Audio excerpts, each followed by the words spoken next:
তাদের সাথে যোগাযোগ কমিয়ে দিয়েছি। দরকার নাই যারা আমার প্রিয়জন। তাদের প্রিয়জন হয়ে উঠতে পারিনি বলে এখন আর দুঃখ করি না। বুঝে গেছি সবাই স্বার্থের জন্য আসে, স্বার্থ শেষ তো সম্পর্ক শেষ। ছোট্টবেলার দিনগুলি ভালোই ছিল। কোনো কারণে যদি কান্না পেত, আশপাশ তাকানোর প্রয়োজন পড়তো না, ব্যাগ করে কান্না জুড়ে দেওয়া যেত। কিন্তু এখন চিৎকার করে কাঁদতে ইচ্ছে করলেও কাঁদা যায় না। এই যে আরেক যন্ত্রণা। মাঝে মাঝে নিজের পরিস্থিতি নিয়ে কথা বললে ভালো লাগে না, কারণ বললেই আমি কেঁদে দিব।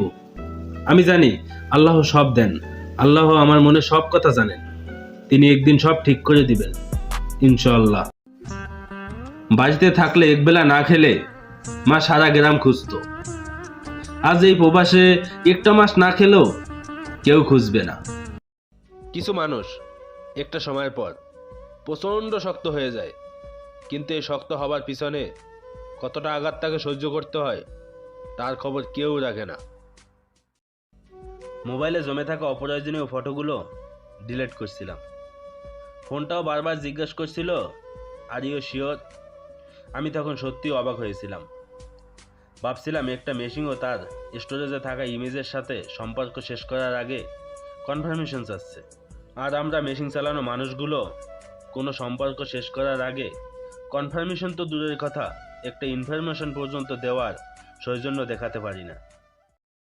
এই জীবনে যতদিন বাঁচবা ততদিন শুনতে হবে, পরের জন্মও যদি আমি জন্ম নেই, তোমাকে খুঁজে বের করে এই লাইনটাই বলবো, আমি তোমাকে ভালোবাসি, অনেক ভালোবাসি, পাগলের মতো ভালোবাসি। টেনে টুনে সম্পর্ক হয় না, সম্পর্কে টান থাকতে হয়।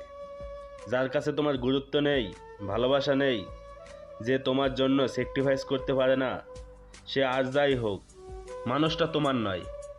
তোমার ভালোবাসা পাওয়ার যোগ্যতা তার কখনো হয়নি। হিসাব দিয়ে ব্যবসা হয়, ভালোবাসা কখনো হয় না।